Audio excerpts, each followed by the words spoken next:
heads up because you're in the Hoodwood. I'm the Black Bandit, KJ Green, welcoming you to another edition of Sports from the Hoodwood.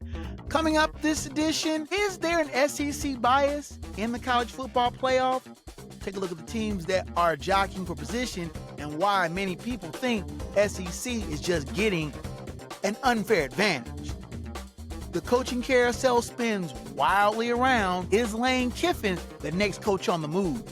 While the Week 12 NFL picks had a good week last week, see if I can continue it this week. Fat Dap, Head Slap, Hoodwood Hot 5 has a big change in the shakeup in the polls. These are my polls anyway. And a thought on the financial wherewithal of the Big Ten, and could Michigan be leaving? Look at that in the final word from the wood. All sorts of stuff to take care of and look at. So put your crash helmets on, buckle your seatbelts. It's Sports from the Hoodwood coming at you. Let's go.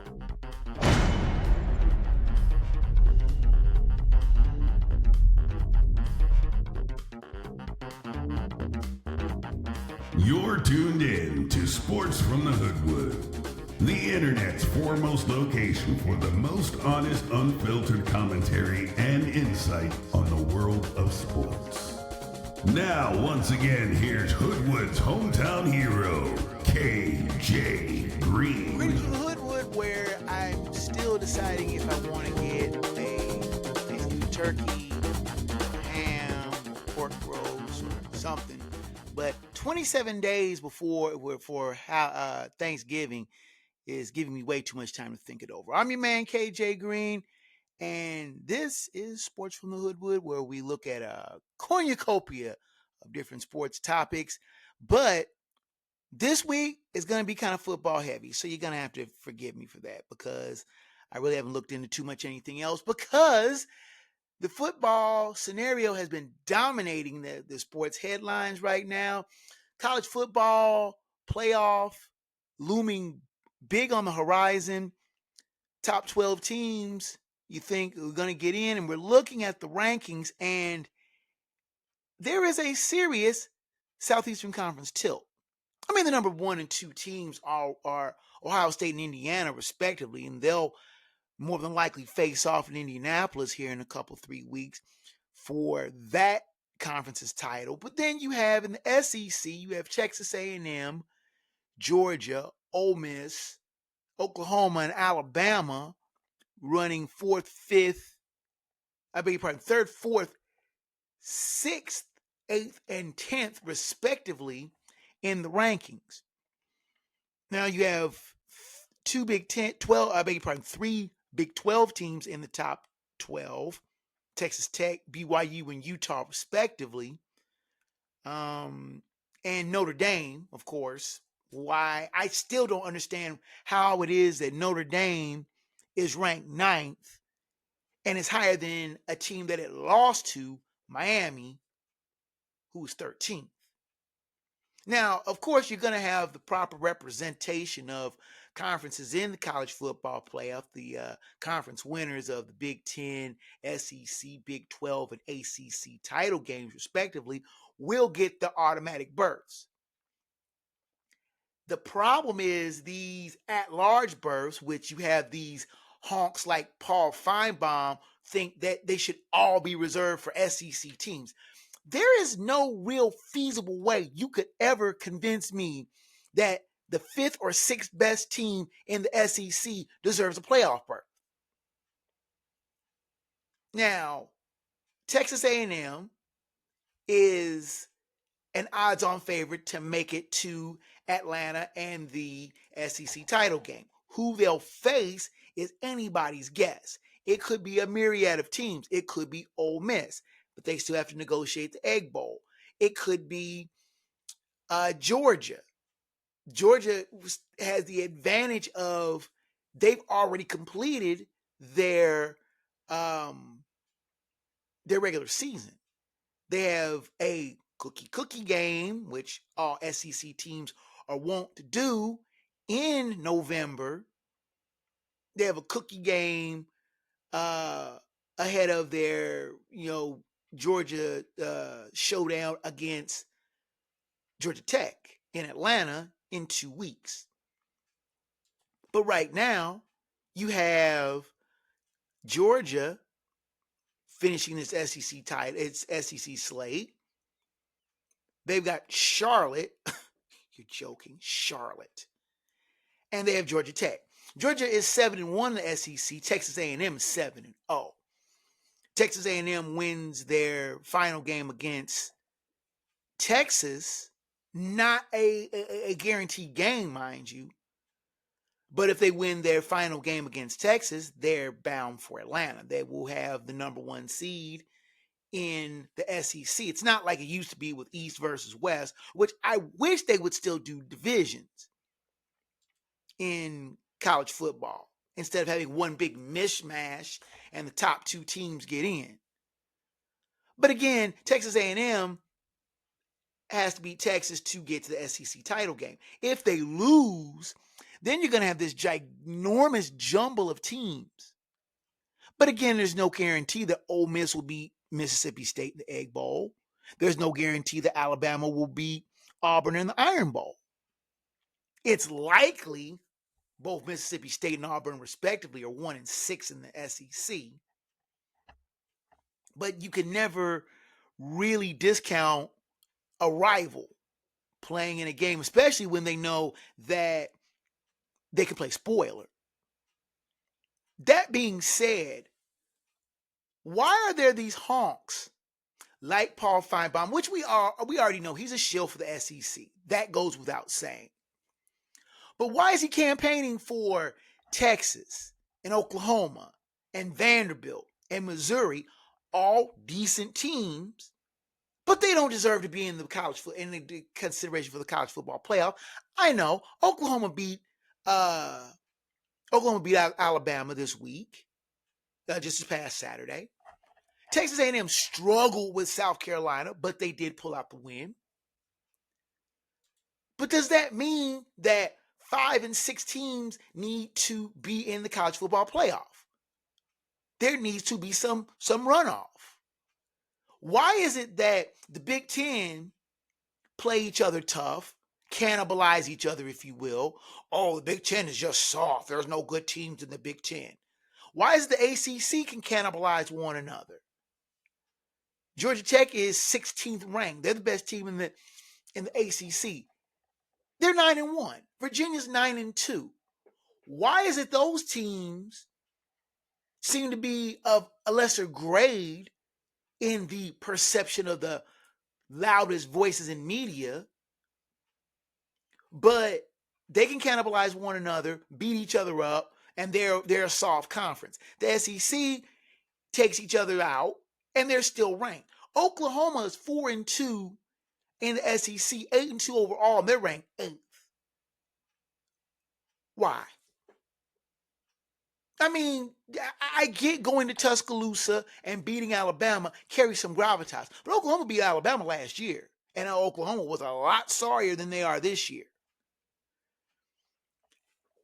It seems to me that the CFP is trying to lean toward the quote-unquote name teams, the popular teams, the teams that they feel that are going to get more of a draw. I still don't understand why Notre Dame at 8-2 are getting the kind of love, but Miami, a team that they lost to, has to struggle. Notre Dame's losses were early in the season. They lost their first 2 games. They lost to Miami in South Beach in August, and they lost to Texas A&M. Now, both of these teams, I would say Texas A&M, and Texas A&M, of course, we've already know is SEC powerhouse.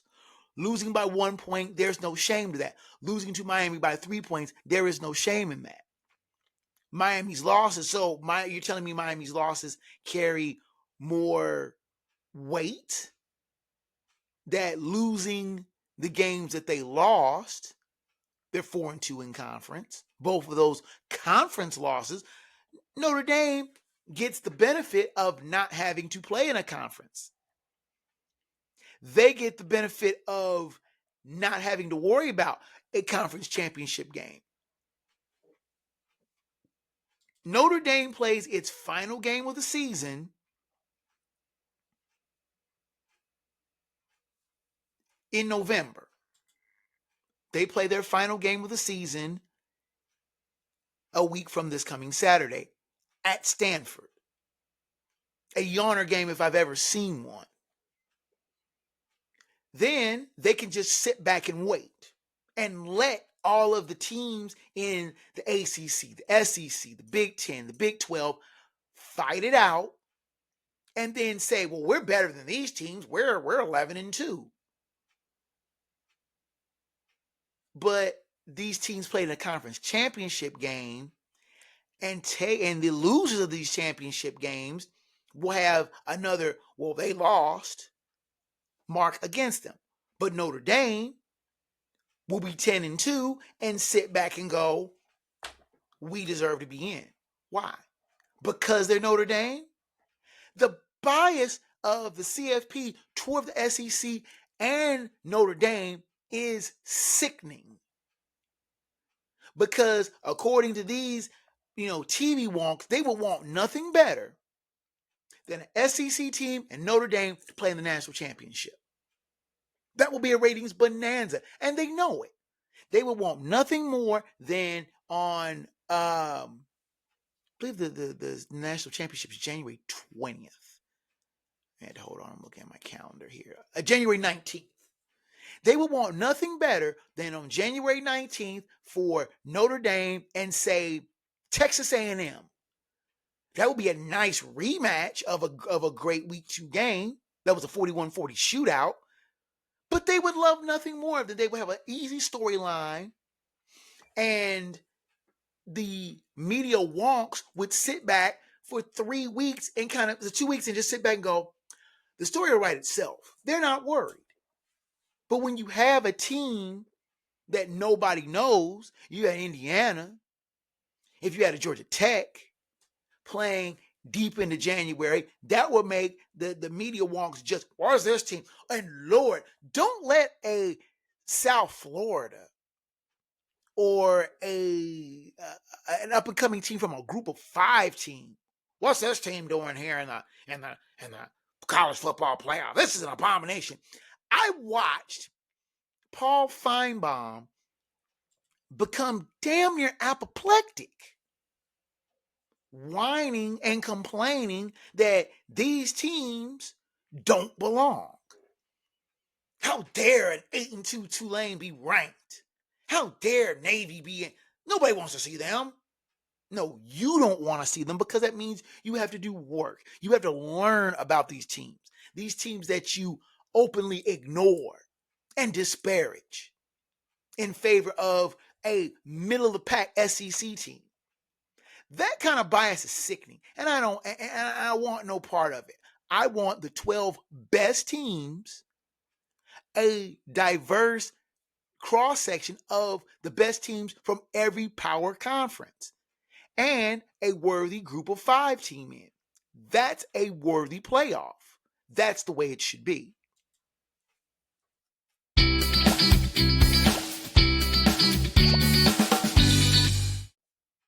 Snuffy asks a very poignant question.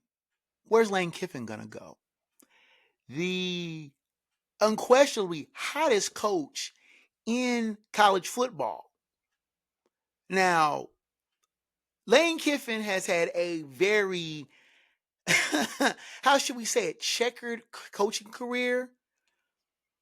He was a hot young coach in the pros, got run out of Oakland when he was coaching the Raiders. Him and Al Davis had a very nasty, very public spat and fallout. He ended up in Tennessee for a year.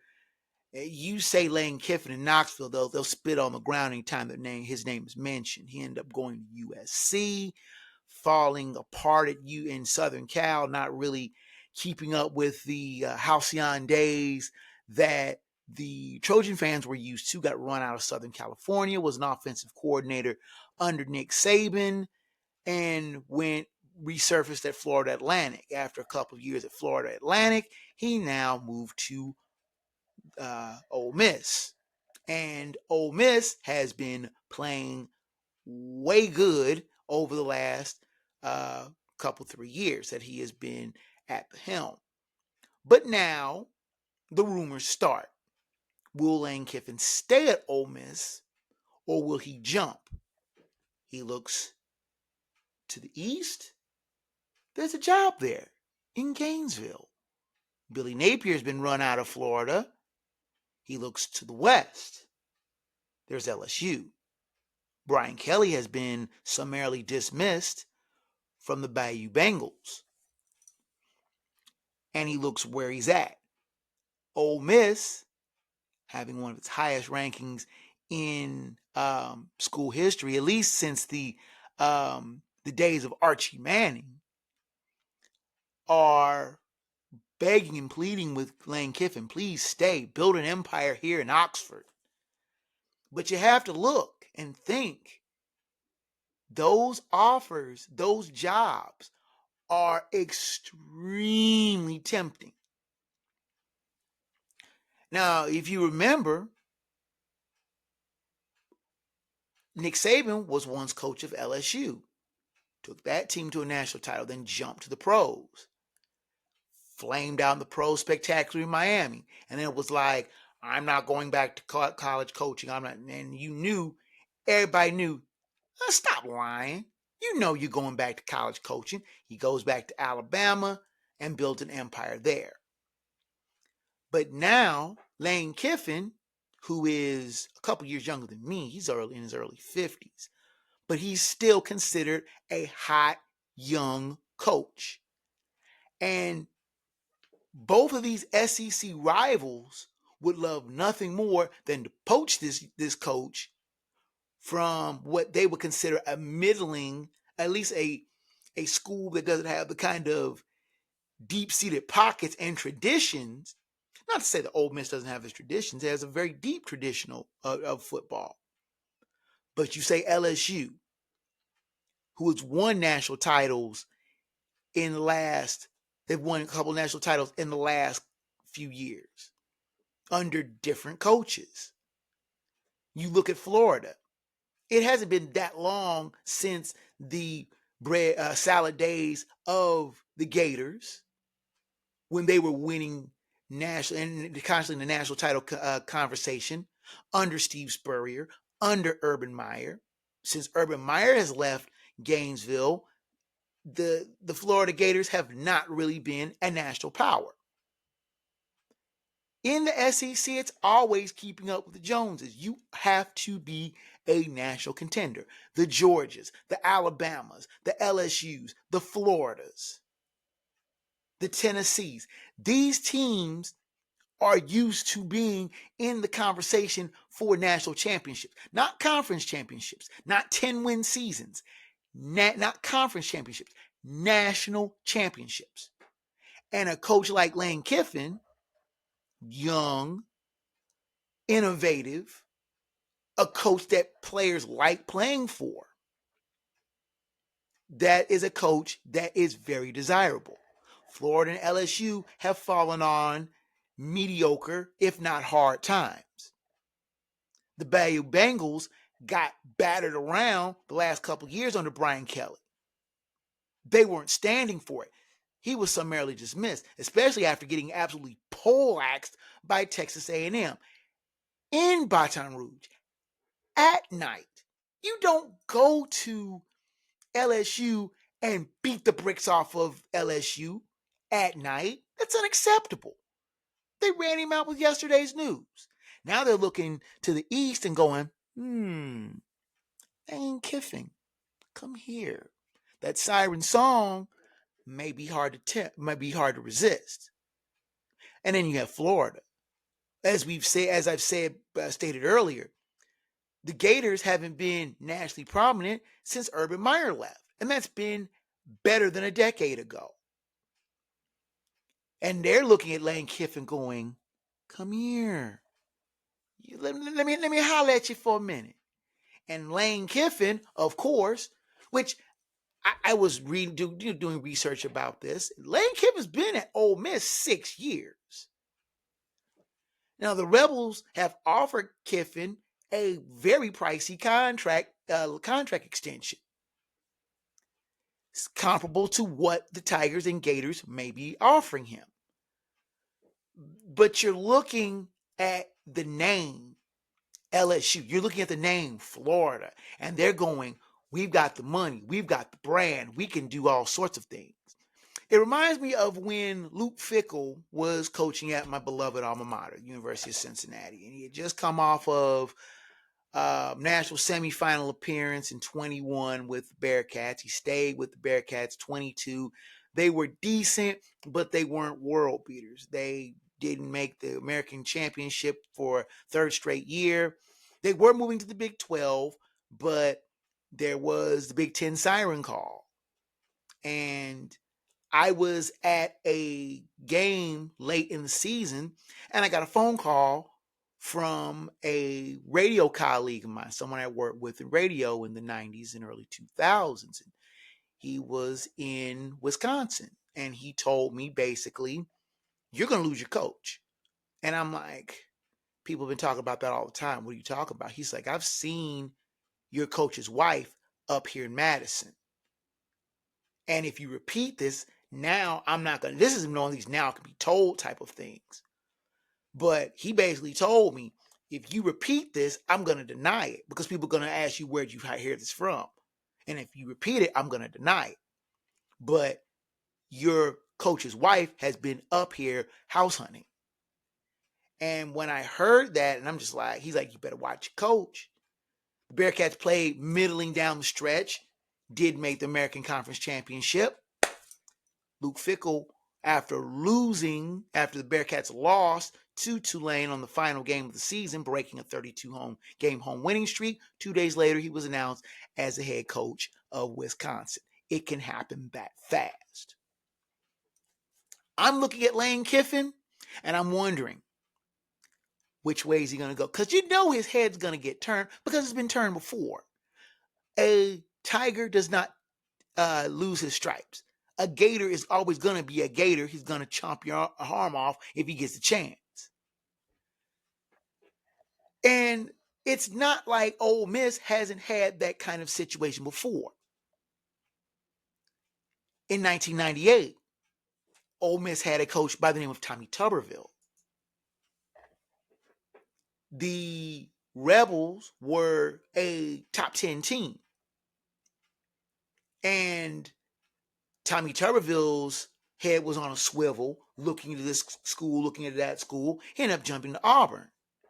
Speculation about about his departure weighed heavy on the Rebels. They lost their last 3 games. And it's something that Ole Miss knows about. And they're going, we don't want this mess to happen.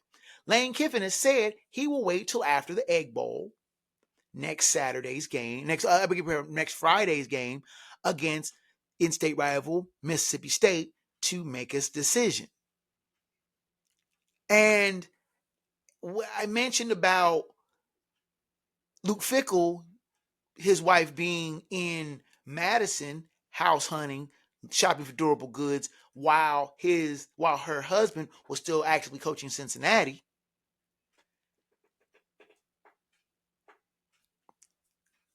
Members of Lane Kiffin's family have visited both Gainesville and LSU. You think that he's not looking or getting feedback about those schools warning him, and you think he's not listening? I got a bridge to sell you. The decision is going to be made whether he goes LSU, whether he goes to Florida, whether he stays at Ole Miss. My money is he's going to LSU because the Bayou Bengals are not going to sit for bad football for too long. They ran Ed Orgeron out of Baton Rouge 2 years after he won a national championship. They ran Brian Kelly out for a lot less. He did a lot worse, and he was gone quick. The name Lane Kiffin is going to bring a lot of recruits. It's going to bring that kind of top-of-the-mind awareness that LSU wants. I think they'll outbid both Ole Miss and Florida for the services of Lane Kiffin. I could be wrong, but I doubt it. take a time out, come back, and look at week 12 of the NFL. We'll take all the previews and see if I can maintain my 13-2 record. Doubt it, but I'll try. Do nothing but try. Sports from the Hoodwood comes back at you after this.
You are tuned in to Sports from the Hoodwood, the internet's foremost location for opinion, analysis, and insight on the world of sports.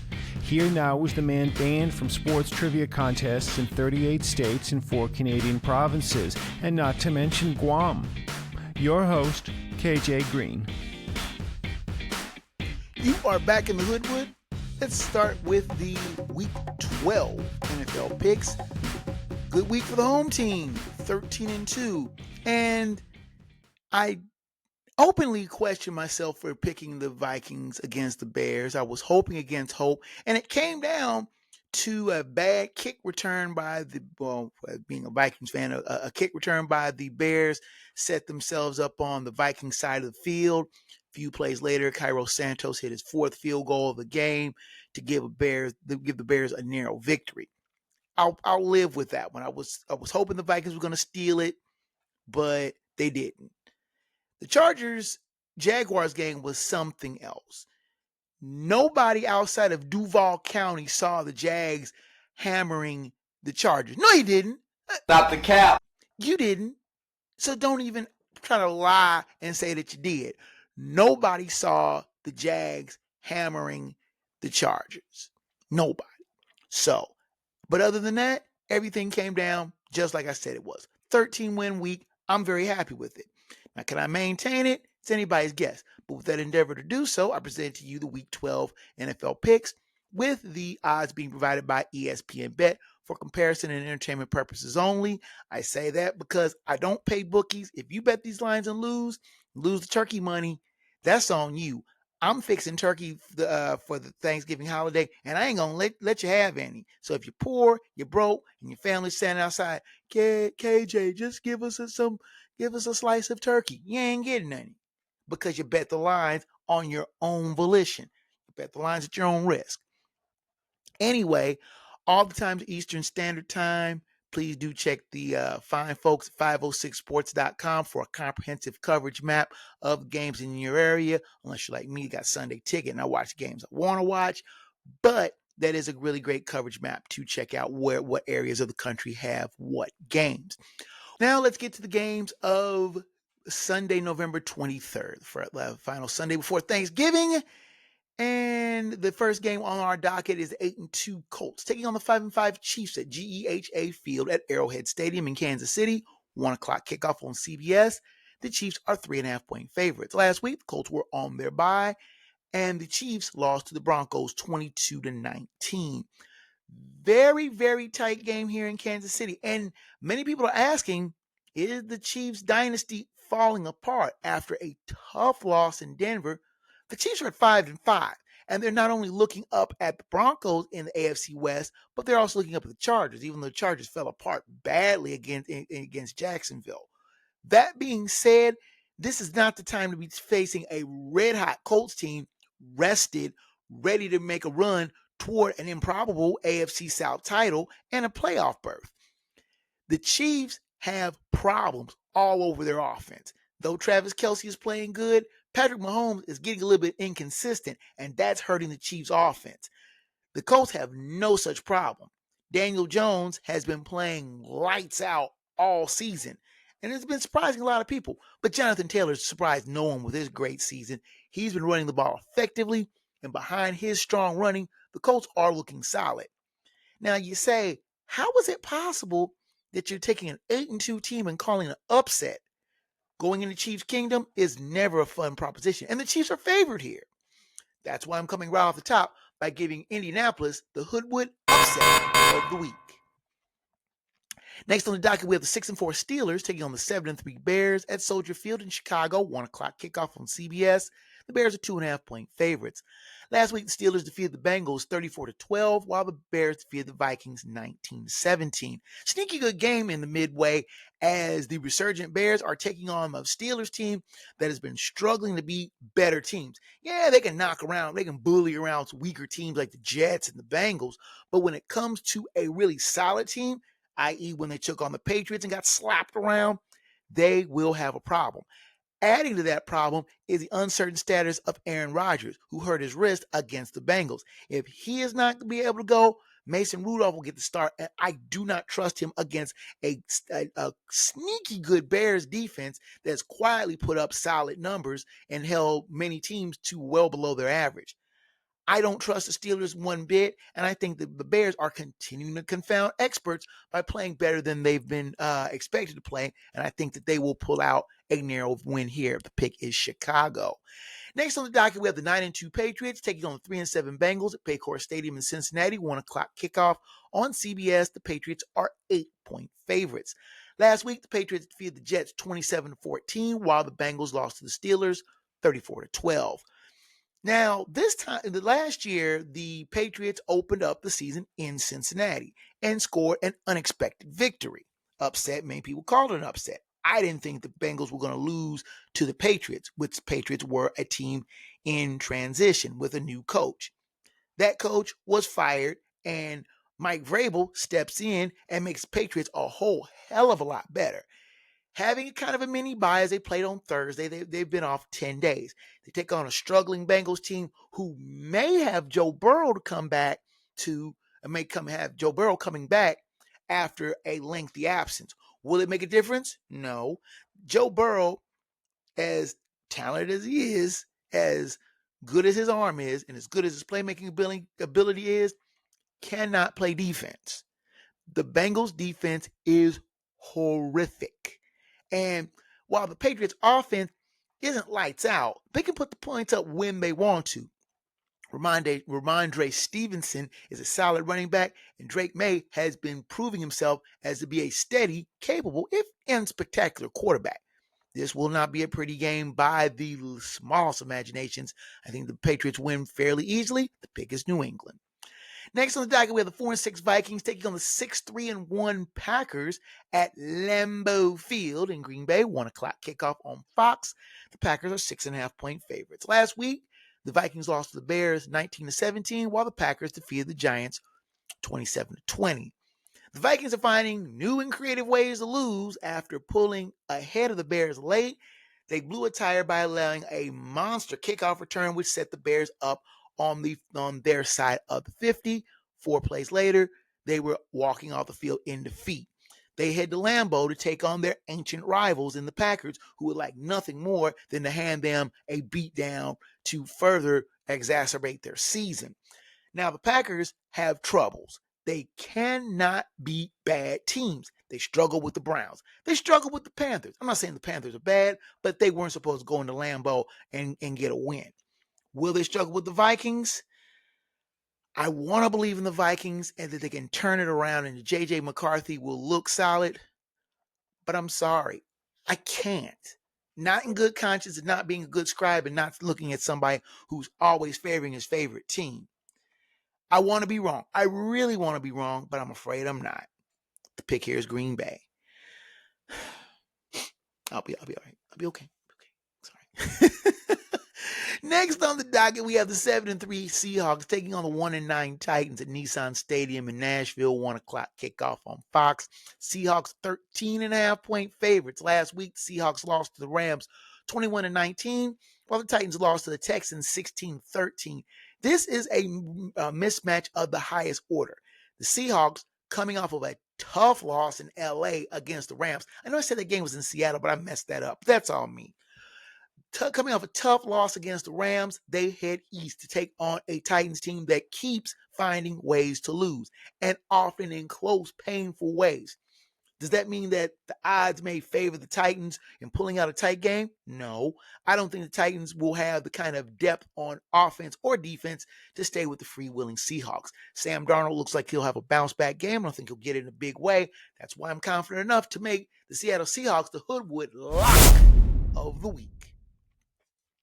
Next on the docket, we have 2-8 Jets taking on the 5-5 Ravens at M&T Bank Stadium in Baltimore. 1 o'clock kickoff on CBS. The Ravens are 13.5-point favorites. Last week, the Jets lost to the Patriots 27-14, while the Ravens defeated the Browns 23-16. The Jets are a mess. Old news. The Jets are just finding ways to be incompetent.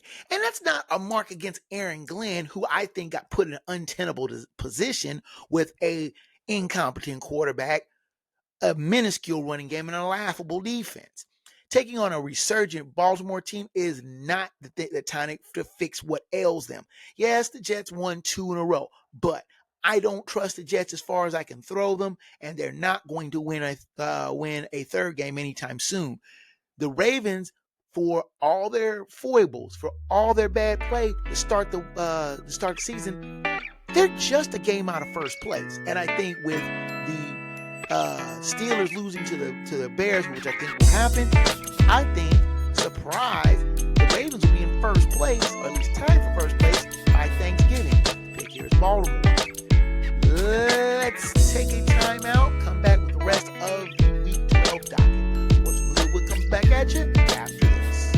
Is today your last day on Earth because you are being deployed to space tomorrow? Have you just turned 18 and you're ready to get out of your parents' house? Has your granddaughter gotten her boyfriend pregnant? Whatever your reason, you need us at GottaGetMarriedNow.com. We specialize in last-minute weddings. Active duty, military veterans and retired discounts are available. Visit us at GottaGetMarriedNow.com. You're tuned in to Sports from the Hoodwood, the internet's foremost location for the most honest insight, thorough analysis, and unfiltered opinion on the world of sports. Now, once again, here's the man of the hour, After Hours, your host, KJ Green. You are back in the Hoodwood. Let's continue with the Week 12 NFL picks. Next on the docket, we have the 2-9 Giants taking on the 6-4 Lions at Ford Field in Detroit. 1 o'clock kickoff on Fox. The Lions are 10-point favorites. Last week, the Giants lost to the Packers 27-20, while the Lions lost to the Eagles 16-9. Now, the Giants have been playing at least respectably. They haven't got any wins since firing Brian Dable. They hung tough against the Packers, and Jameis Winston played like Jameis Winston does, bringing energy, bringing a wild card element to their offense, throwing interceptions, and keeping a team close, though they didn't win. They head to Motown to take on the Lions, stung by a tough loss on the road on Sunday night against the Eagles. This is not going to be a pretty game. While the Giants are showing incremental signs of improvement, they're catching the Lions at a bad time. The Lions will be playing 2 home games in 4 days, and they won't get caught looking past the Giants to their Thanksgiving showdown against the Packers. I still think that they'll brook no quarter with the Giants and hand them an awful beating. The pick here is Detroit. Turning to the late games, we have the 6-4 Jaguars taking on the 3-7 Cardinals at State Farm Stadium in Glendale, Arizona. 4:05 kickoff on CBS. The Jags are 2.5-point favorites. Last week, the Jaguars defeated the Chargers 35-6, while the Cardinals lost to the 49ers 41-22. Jaguars caught everybody surprised, me included, by handing the Chargers an absolutely thorough beatdown at home in front of a giddy Everbank Stadium crowd. They head west to take on the Cardinals, who are going round and round and round in circles, not knowing what their offense is going to do or if their defense is going to continue to give up points at a frightening clip.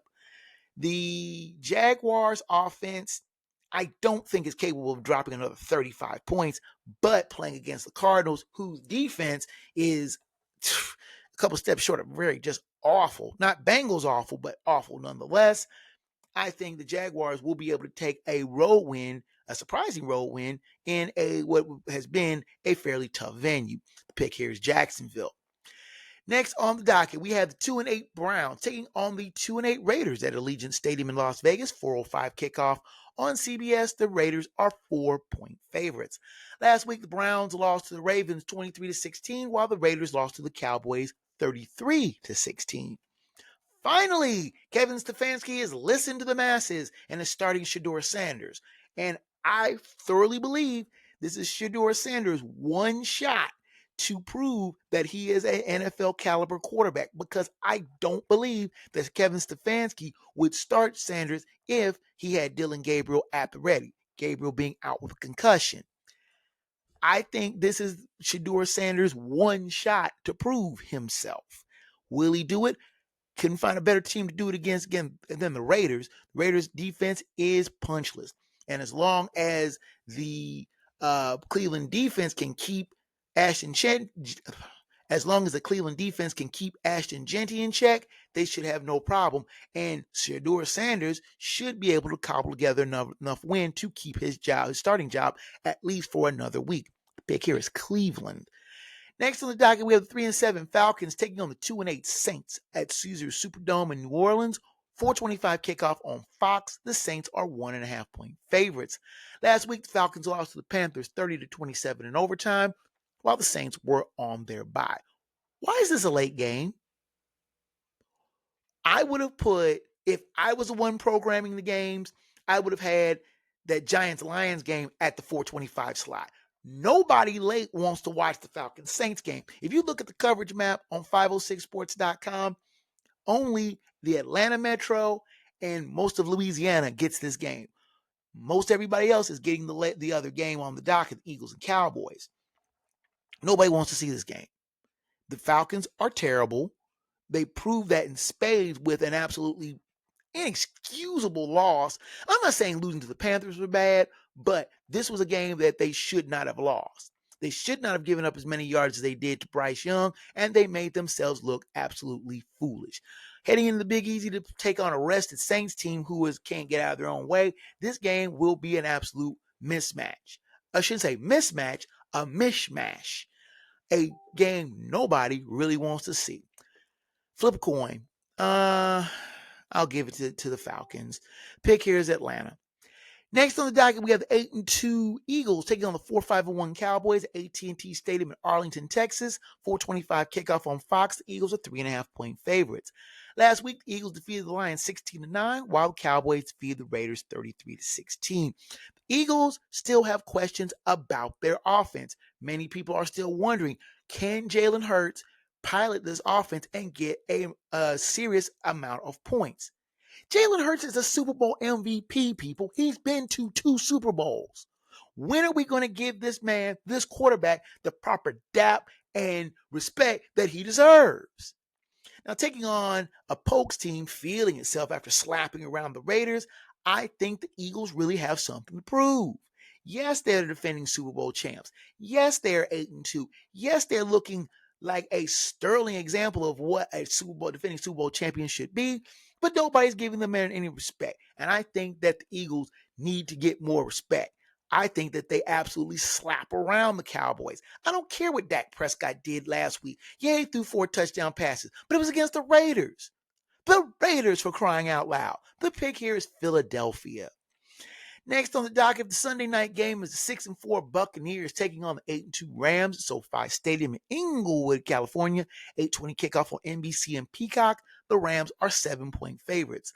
Last week, the Buccaneers lost to the Bills 44-32, while the Rams defeated the Seahawks 21-19. Sneaky good game for the Sunday nighter.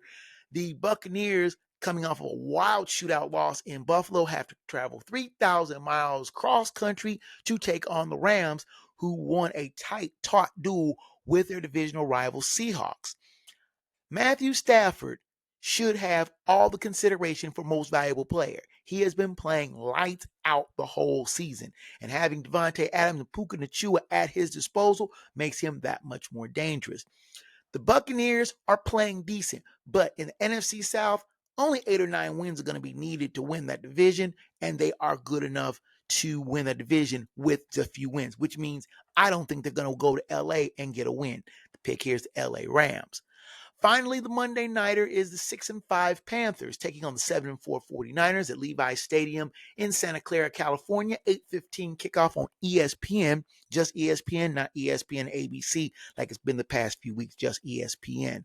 The 49ers are 7-point favorites. Last week, the Panthers defeated the Falcons 30-27 in overtime, while the 49ers defeated the Cardinals 41-22. Break up the Panthers. They're looking like that solid team. Now, I warned everybody that I wasn't going to trust the Carolina Panthers with a pick if they blew it against Atlanta, and they tried to give that game away. Tried to give that game to the Falcons. Bryce Young threw for 448 yards and 4 scores. He looked like a gamer. Rico Dowdle is a solid player. But does it matter?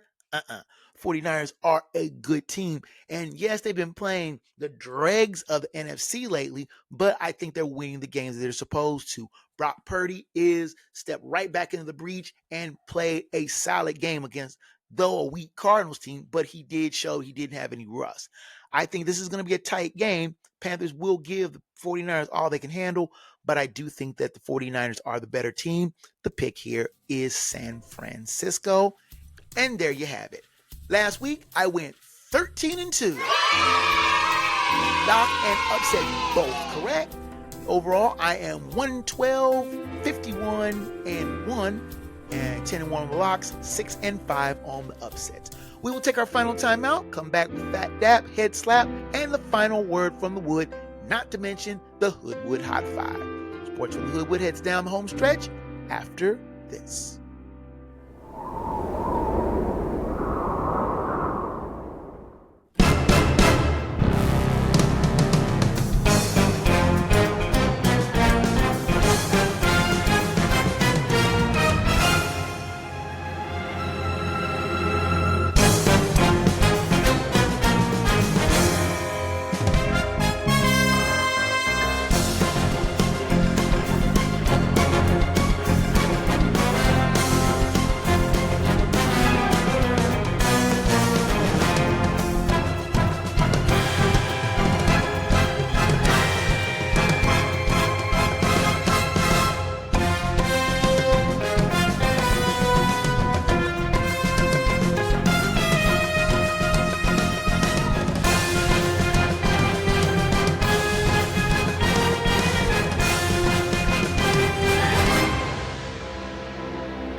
You're tuned into Sports from the Hoodwood, the internet's foremost location for no-nonsense commentary, insight, and opinions on the world of sports.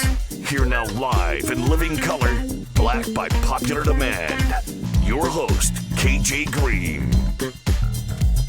Rounding third and headed for home here in the Hoodwood. We'll finish up strong with the Hoodwood Hot 5, Fat Dap, Head Slap, and the final word. Final wolf. Anyway, it'll be the final word, not the final wolf. Dog. Let's look at the Hoodwood Hot 5. We'll start out with the polls from last week. There is a bit of a shakeup in the Hoodwood Hot 5. Alabama, the 5th-ranked team, has dropped out. 23-21 losers to Oklahoma. They are 8-2, and their next game is against Eastern Illinois. Eastern Illinois, really? Like I said, those cookie games in November, as SEC teams are wont to do. 2 o'clock kickoff on the SEC Plus network on Saturday. Entering the top 5 in our Hoodwood Hot 5, we'll go from 5 to 1. There's no real order, or I should say rhyme or reason. It's just the top 5 teams, I think, in my opinion. So our 5th ranked team in the Hoodwood Hot 5 is Texas Tech. The 10-1 Red Raiders beat Central Florida 48-9, and they are off next week. They have a showdown with West Virginia to wrap up their Big 12 season.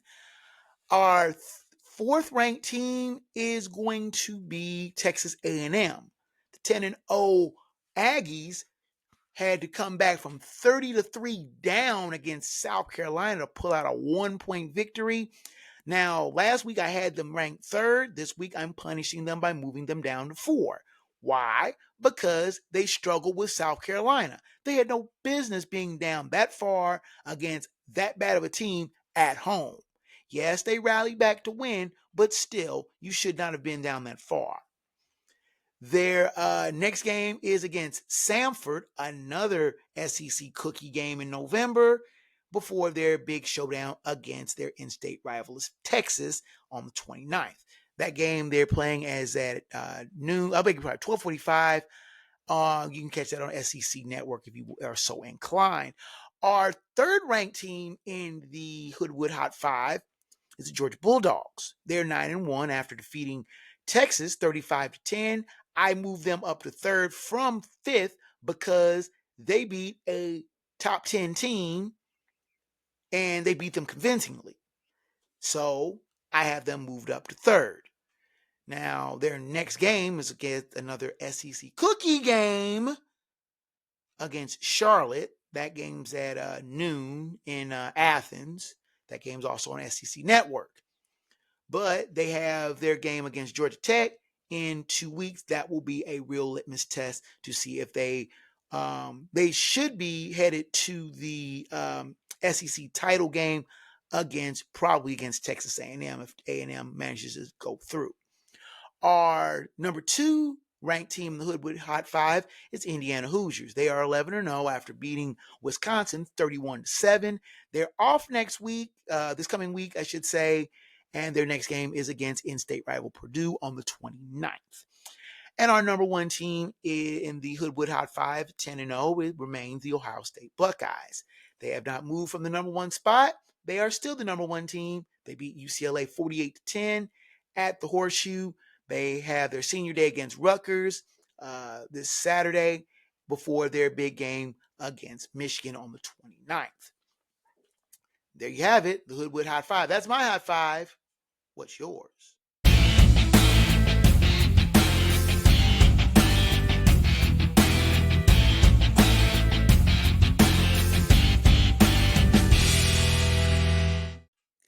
Now let's turn to the Fat Dap and Head Slap of the week. The Fat Dap, and it's rare when I give a Fat Dap to a institution back to back, but Sam Houston State needs one.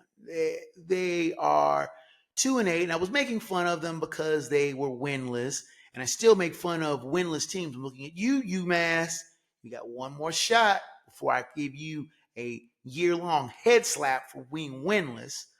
But right now, Sam Houston State deserves all the kudos after beating and winning a conference game. I forgot that the Sam Houston State is now in Conference USA, and they beat Delaware, knocking off the Blue Hens 26-23 to earn their 2nd win of the season and their 1st conference win. Now, the Bearcats, they're not the Bearcats. The real Bearcats are in Cincinnati, not in Houston. But the Bear Kittens are at least playing tough and winning games, and their effort is shown.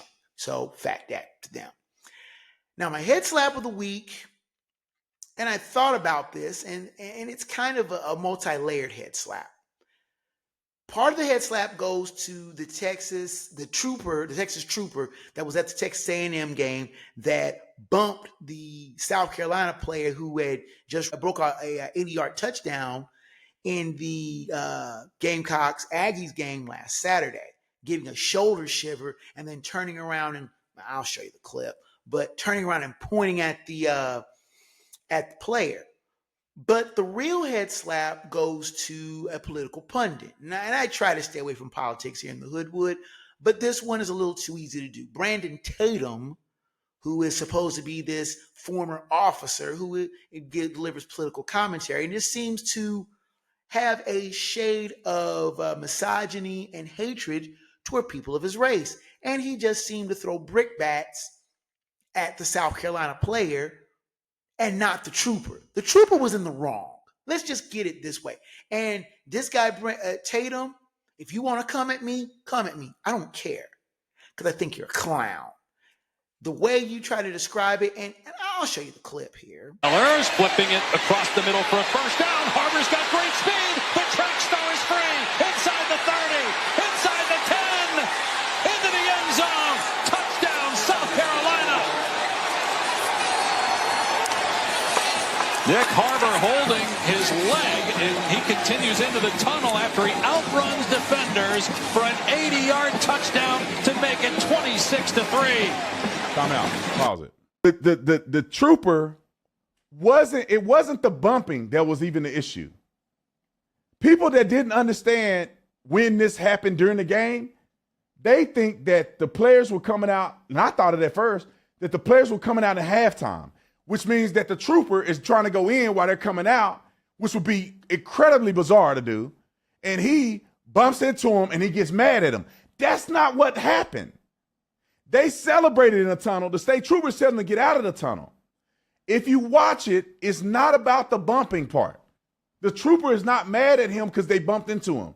Because if you watch it, the trooper actually bumped into the guy on the left. But what he was doing was yelling at them to get out of the tunnel because they shouldn't have been celebrating in the tunnel, which is probably what he perceived. Should the deputy have done, the trooper have done that, it's a little excessive, right? But all he was doing, probably mad at them winning the game, he's A&M, and this guy's in the tunnel celebrating. Now he had to go in there and tell him to get out of the tunnel. So he intentionally, in my opinion, bumped into him and said, get out the tunnel. It wasn't that he was going somewhere and they inadvertently bumped into each other and then he's cussing at the kid. That's not what happened. Now you can be mad at the trooper for doing that. I understand it's football. I understand you in the state of Texas. I understand the Aggies the culture there, they ain't playing with you. That's how I see it. And it's a nothing burger. It's football, it's Aggie land, and you whooping them. And you see the clip, and you see what he's saying, and you see the stupidity in it. That deserves a head slap. Stick to what you know or you think you know, Officer Tatum. Political punditry. Stay out of sports. Oh, you were a football player and everything. Really? You don't act like you got that kind of sense and sensibility. Stick to what you think you know. Politics. It's a lot better look for you, pal. And without much further ado, let's go to the final word from the wood.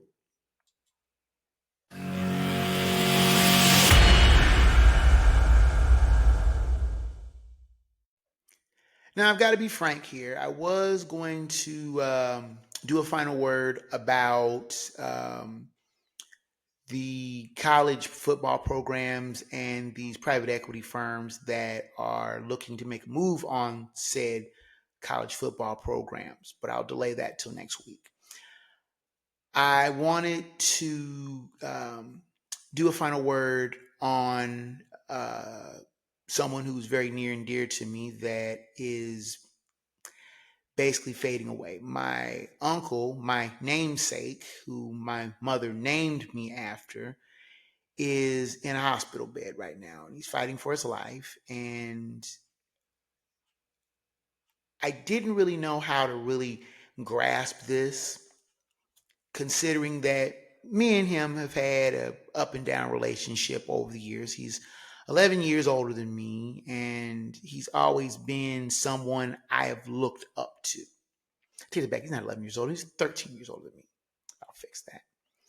He's 13 years older than me, and he's always been somebody that I looked up to, somebody I played basketball with in the backyard when I spent summers at my grandmother's house, someone that I watched football games with and learned how the ins and outs of football, somebody that I when I won tickets to a football game in 1987 for my 15th birthday. He was the first person that I told and that I wanted to take to a game. And we sat and watched the Bengals lose to the 49ers on a last-second Joe Montana pass to Jerry Rice.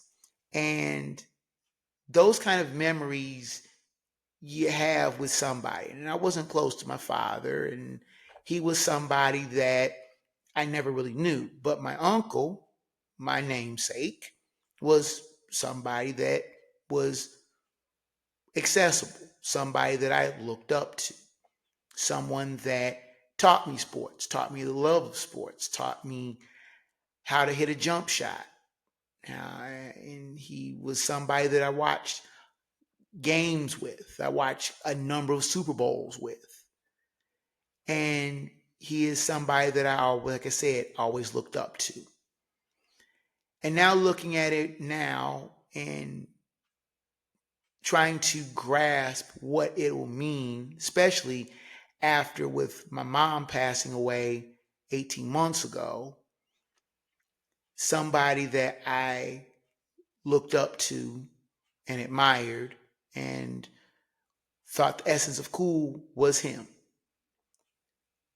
To grasp what he means to me and what he meant, and I mean, he's not gone yet, but what he means to me is something that it's been very hard for me to articulate. To see him in the hospital, someone who was always something to say and I always thought was a tough individual, to be hooked up to monitors and beeping away and fading away is something that is very hard for me to grasp. My uncle, Kevin Hare, will always be my hero, more than my dad ever could have dreamt of being, because I wasn't close to him. I was named after him, my mother's only brother. And it was funny because his given name is Kelvin, which is my given name. I didn't know that my given name was Kelvin until I was 14. And I got my social security card and I had to find my birth certificate. And my mom looked at the birth certificate and went, "Oops." And I went, "Oops." She hands me the birth certificate. I look and I go, "Who's Kelvin?" She goes, "You." And I go, "Huh?" Because I thought my given name was Kevin. Everything in my medical records, my school records was Kevin, but I was named after my mother's only brother, which I thought was interesting, but I didn't actually get my name formally changed until I was 49, but that's neither here nor there. But to look at the person that was my hero slowly fading away is something that's very hard to take. Heroes aren't people who are on a football field or on a baseball diamond or a basketball court. They're people who shape you and mold you and try to make you the best that you are. And to be perfectly honest, over the last 5 years, I've lost a lot of heroes. My grandpa, my mom, and soon to be my uncle. And that is something that is very, very hard for me to grasp and put my mind around. I will think of him and I will treasure all the times and all the funniness and all the silliness, the crazy stuff that me and him got into and laughed about, and the love of sports that he instilled in me. That is the thing that I will carry with me and carry forward. I love you, Kev. That is the final word from the wood.